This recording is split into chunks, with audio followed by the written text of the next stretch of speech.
Ketika gadis robot ini akan melakukan pengisian daya baterai pada tubuhnya, tiba-tiba listrik rumah menjadi padam, sehingga membuat pemrograman pada tubuhnya menjadi kacau, dan seketika membuat raut wajahnya menjadi berubah. Sementara pemuda ini didatangi oleh sang tante yang kembali dari Amerika, dan masih marah kepada si pemuda atas tindakannya yang hendak menikahi gadis robot ciptaannya tersebut. Berkata kalau ini semua seharusnya adalah sebuah eksperimen untuk mengetes robot yang telah berhasil diciptakannya, dan robot itu bukanlah milikmu dan masih menjadi milik perusahaannya yang telah bekerja keras untuk membuat robot itu. Namun si pemuda mencoba membujuk tantenya tersebut dengan mengatakan kalau sang tante pernah mengatakan kalau diriku harus mencari seseorang yang sangat berarti di hidup ini. Sekarang semua itu telah aku temukan pada Sifra yang merupakan gadis robot ciptaanmu. Memang Sifra adalah sebuah robot, namun robot itu telah menjadi segalanya bagi diriku. Dan ketika bersamanya, diriku merasakan lengkap sebagai seorang pria. Perkataan yang membuat sang tante menjadi tersentuh dengan semua pengharapannya, dan akhirnya setuju dengan semua permintaan si pemuda. Sementara gadis robot itu mulai berjalan keluar dari kamarnya dan menunjukkan sikap seperti mesin yang sedang mengalami error, membuat keponakannya ini menjadi ketakutan melihat tingkah aneh yang ditujukan oleh si gadis, dan mulai berlari menjauh untuk memberitahukan hal ini kepada si pemuda. Setelah memberitahukan kalau calon istrinya tersebut telah menunjukkan sikap aneh dan berbicara seperti layaknya seorang robot, si pemuda segera bergegas pergi untuk memeriksa si gadis. Tapi sesampainya di kamarnya, pemuda ini tak menemukan si gadis, lalu segera melacak keberadaannya bersama sang tante. Namun ternyata GPS pada tubuhnya telah mati dan mereka tak bisa melacak keberadaan gadis robot tersebut, yang ternyata pergi mendatangi ke kantor polisi untuk melaporkan si pemuda yang telah memakan tomat miliknya tempo hari, membuat polisi ini menjadi tertawa mendengar seorang gadis yang akan menikah malahan melaporkan calon suaminya tersebut hanya karena memakan tomat miliknya.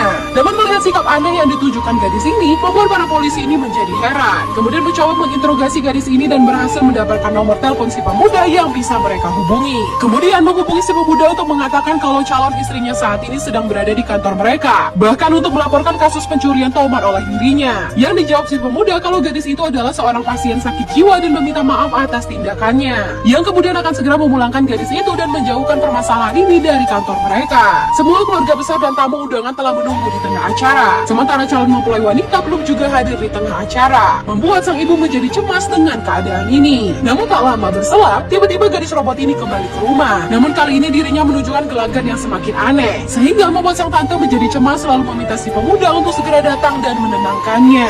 Kita lanjut pada next part, tetap di video ya guys.